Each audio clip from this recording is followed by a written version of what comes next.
और एक बार फिर से महायुद्ध का रुख कर लेते हैं। लेबनान के बैरूत के दक्षिणी उपनगरों में सिलसिलेवार विस्फोटकों से पूरा इलाका आपको बता दें हिल गया है। जानकारी निकल कर आ रही है कि आईडीएफ का ये कहना है कि उसने 30 मिनट के अंदर हिजबुल्लाह के 10 मुख्यालयों पर बमबारी की है और ये तस्वीरें अपने आप में तस्दीक कर रही हैं कि किस तरीके से आईडीएफ की तरफ से बैरूत पर ये ताबड़तोड़ हमले किए गए हैं। खासतौर पर हिजबुल्लाह को निशाना बनाया गया है। लगातार जो है इजरायल की तरफ से हिजबुल्लाह पर अटैक किए जा रहे हैं। हिजबुल्लाह जो ईरान की हमेशा से मदद करता आया है और ऐसे में एक बार फिर से देखिए आईडीएफ की तरफ से बैरूत पर ताबड़तोड़ हमले किए गए हैं।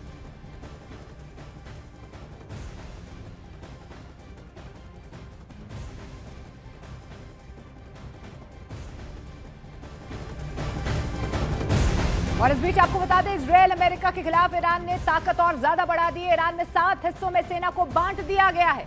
हर ग्रुप को एक नई जिम्मेदारी यहां पर सौंपी गई है। जो वहां पर मुस्तफा खामनेई पर हुए अटैक के बाद आईआरजीसी ने सुरक्षा पुख्ता यहां पर कर दी है। वहीं अब मुस्तफा की सुरक्षा में सबसे बेरहम फोर्स तैनात कर दी गई है जो साए की तरह उनकी हिफाजत कर रही है। तो ईरान ने अपनी ताकत बढ़ा दी है। देखिए कि किस तरीके से 7 हिस्सों में सेना को बांट दिया गया है। खासतौर पर जो नए सुप्रीम लीडर यानी कि आयतुल्लाह खामनेई के बेटे मुस्तफा की सुरक्षा में तैनात यहां पर रहने वाली है और इसे बेरहम फोर्स कहा जाता है। यानी कि आप इसके सुरक्षा घेरे को भेद नहीं सकते हैं। इस तरीके की सुरक्षा जो है अभी फिलहाल मुस्तफा के आसपास देखी जा रही है।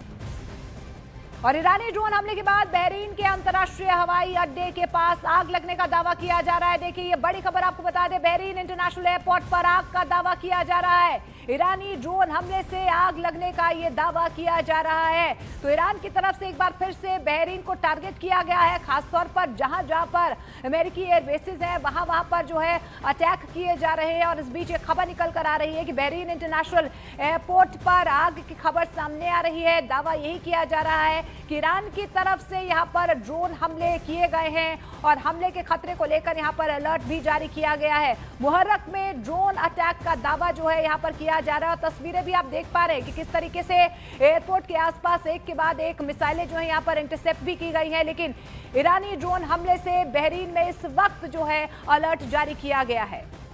अमेरिका और इजरायल को डराने के लिए ईरान के विदेश मंत्री ने बहुत बड़ी बात कह दी है। दरअसल आपको बता दें अब्बास अरागची ने कहा है कि इजरायल अभी कई दिनों तक जलता रहेगा। वहीं इजरायल की वार्निंग है कि वो मुस्तफा खामनेई को भी जल्द खत्म कर देंगे।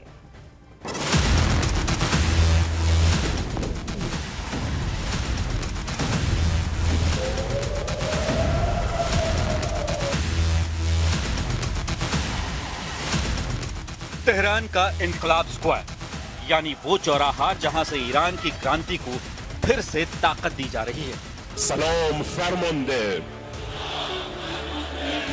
इजराइल और अमेरिका में मारे गए ईरान के बड़े बड़े कमांडरों से लेकर ईरान में बच्चों तक का जनाजा निकल रहा है।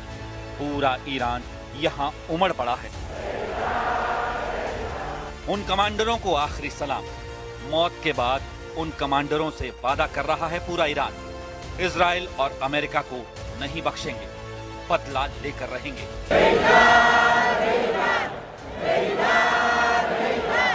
28 फरवरी के बाद से जो जनरल और कमांडर मारे गए सबका बदला लेगा ईरान। इसका इशारा नए सर्वोच्च नेता मुज्तबा खामेनेई की तरफ से कर दिया गया है। पिछले 2 महीनों से ईरान की पब्लिक लगातार सड़कों पर आ रही है।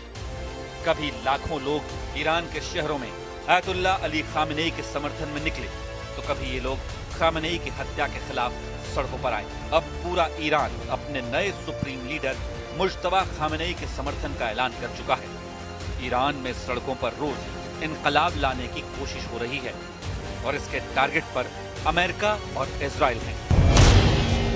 कोई शक नहीं कि मिसाइल इजराइल में गिर रही हैं। तबाही तेल अवीव और हाइफा में बहुत ज्यादा हो रही है। ईरान के क्लस्टर बम कहां फटेंगे इसका अंदाजा अब नेतन्याहू के मिसाइल डिफेंस सिस्टम को नहीं रहा। वो बार बार फेल हो रहे हैं। पहले ईरान की मिसाइलों से बचने के लिए इजराइल में बंकर में पनाह मिलने की गारंटी है। यहां जान बच जाती है।